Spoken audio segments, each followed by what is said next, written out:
Good day, viewers. This is the Tuesday topic of the week for April 11th, 2023. Now, if anybody watching this episode is from the UK, I would love to hear your opinion because I'm not from the UK. I'm from the US and have never been to the UK myself. So yes, I would like to hear from you concerning what I'm about to discuss right now, which is housing markets and the current housing conditions situation in the UK right now. And I'm going to start with a UK-based website called Mortgage Strategy. The full name of the website is mortgagestrategy.co.uk. That's the website address. And the article is titled, "Almost a quarter of tenants struggle to pay rent." And here are some statistics from this article. 23% of UK renters find paying their rent difficult. 50% of UK renters are worried about whether they'll be able to continue paying rent in the future.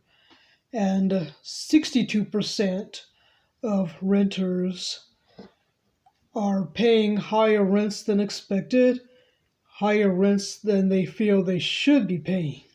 62%. And this was from a poll that they did of just over 2,000 tenants in the UK, England and Wales specifically. And yes, I've seen some recent reports of single working women in the UK who are finding it very, very difficult right now to pay their rent. This is lower income, single women of all ages. There's no specific age demographic. It spans all ages. And that leads me to this. This is an article from UK-based publication known as The Guardian, published on April 9th.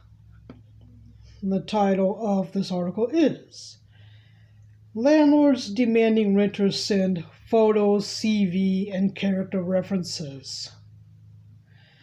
Now, for those of you who don't know what CV is, it's a fancy Latin term. Curriculum vitae is what it stands for. It's not exactly the same as a resume. It's more detailed and more extensive. It could be anywhere from 2 to 8 pages long. A fully detailed account of your work history, career history, educational background, salary history. Very detailed, very extensive, as opposed to just a one-page resume that's a brief summary of all of these things. And this CV would be accompanied by a photo of yourself, according to this article. And I think you can see where this is going.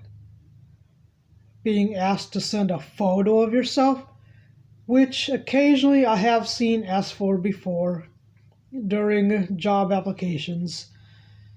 Not very often, but yes, I've seen this.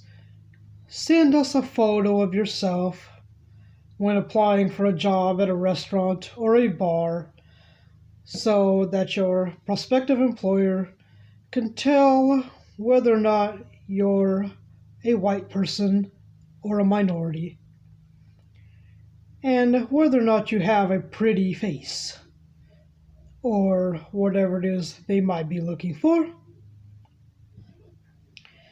and UK landlords requesting photos of prospective tenants opens the door for all kinds of discrimination. And yes, it is actually mentioned in this article, the discrimination that it might open up the door for by a couple of people who were interviewed for this article.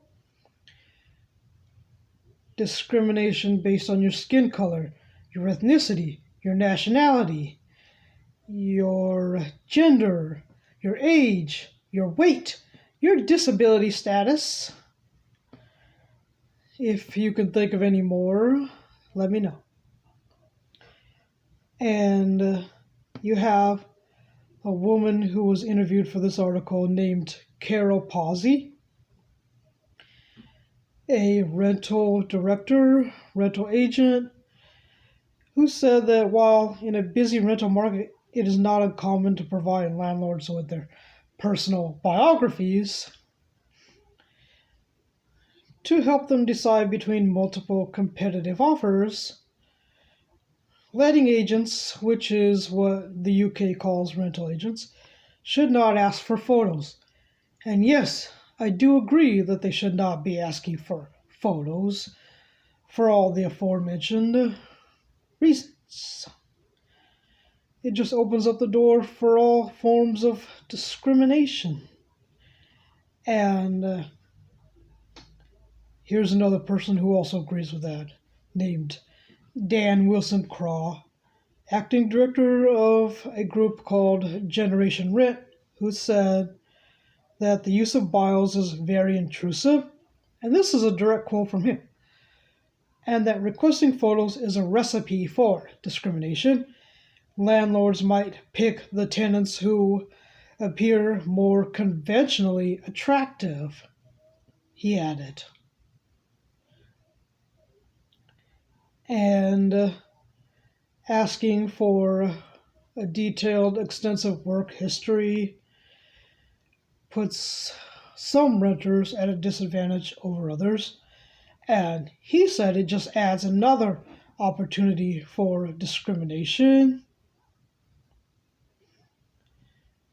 And they interviewed a tenant who agrees with this, a young woman named Paris Williams, whose photo was found in this article, who had been looking for a place to live for a year and a half in London with no success, who says, I started to come across some really corrupt things.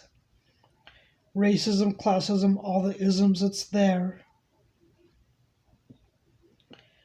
And Paris Williams is a minority. Let's just leave it at that. Now, there are also reports of landlords asking for prospective tenants' social media accounts. That information too. And clearly this is a very unethical practice. Now, yes, it opens up the door for racism and classism. This can't be stressed enough. And that is the main reason why, in a time when the UK is facing such an extreme housing crisis and such severe social stratification, this practice should definitely be stopped immediately.